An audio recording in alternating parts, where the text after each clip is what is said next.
Al Jazeera Podcasts. I'm David Enders, and this is The Taeq.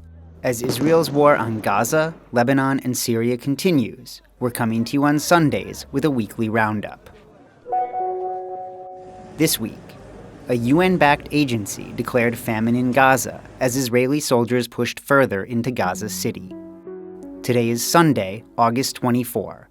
It is day 688 of the war in Gaza, where at least 62,622 Palestinians have been killed.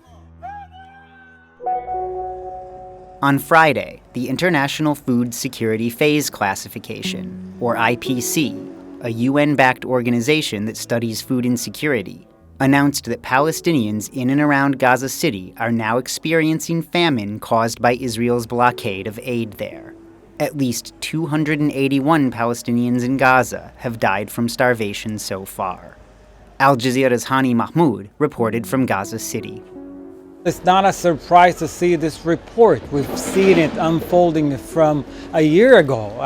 Much of the hardship and the challenges on the ground appeared due to the ongoing blockade of the crossing. So not just for us, for the majority of people, they have been living and enduring this harsh reality for the past 22 months. Let's remember that from the opening weeks of this genocide, the Israeli military imposed a strict a blockade on the crossings and only allowing a trickle amount of food, that keeping people on more of a life support system that is not working most of the time, leaving hundreds of thousands of people hungry. We're still seeing people going hungry. We're still seeing people fainting in the streets. People are not getting enough food. We're still seeing children with their mothers roaming rubble and garbage-filled streets, searching for anything in order to survive these horrible conditions. So if finally there is an official report confirming what we have been talking about and documenting. The announcement of famine comes as the Israeli military continues with an operation to take all of Gaza City. Last week, it systematically bombed Gaza's Zaytun neighborhood before starting a ground offensive there that has now expanded to the Sabra neighborhood as well. The offensive is driving hundreds of thousands of people south, where IPC also projected that the situation will continue to deteriorate, with all of the Gaza Strip likely to be classified as experiencing famine by the end of September. Al Jazeera's Taeq Abu Azzoum filed this report from Deir al-Bala in central Gaza. 12-year-old Huda Bunnada is starving. Her mother says she was forced to bring her back to the tent after watching 5 other malnourished children die before her eyes at Nasser Hospital. In Gaza today, famine is no longer a warning. It's reality. My daughter has been suffering from acute malnutrition since March, when Israel closed Gaza's borders. She spent 3 months in hospitals, but her condition did not improve.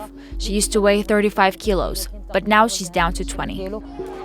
The UN's Famine Review Committee confirms famine is already consuming Gaza. Entire governorates are only weeks away from collapse. Israel has pledged to allow a surge of aid into Gaza, but those promises remain unmet. Instead, aid is obstructed, and soup kitchens that once fed thousands are shutting down. Every day, thousands head to the GHF sites locally known as death traps in a desperate search for food. Others swarm aid trucks the moment they appear, scenes of chaos triggered by sheer hunger. If starvation were not spreading like wildfire, such scenes could have been prevented. For families already starving, these lines are the last hope. But for too many, the end in despair.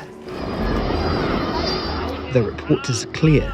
Without ceasefire and unrestricted humanitarian access, preventable deaths will soar. For Gaza's families, famine is no longer the fear of tomorrow. It's the tragedy of today. Aid agencies say supplies are almost completely depleted. Al Jazeera's Ibrahim al-Khalili reported from an empty warehouse belonging to the UN aid agency UNRWA in Gaza City. Aid isn't coming in for people who need it the most. The situation is getting much more catastrophic. Complete depletions of all kinds of supplies, leaving displaced families desperate to fend for themselves and to survive the next day. UNRWA says it has 6,000 trucks worth of food and medicine ready to cross into Gaza. 500 to 600 trucks of essential supplies are needed every day. The only way to avoid deepening the famine here, the UN says, is for Israel to open all border crossings into the Strip. And that's the take for Sunday, August 24. Please join us again tomorrow. This episode was produced by me, David Enders. Our sound designer is Alex Roldan. Alexandra Locke is the Taeq's executive producer, and Ney Alvarez is Al Jazeera's head of audio.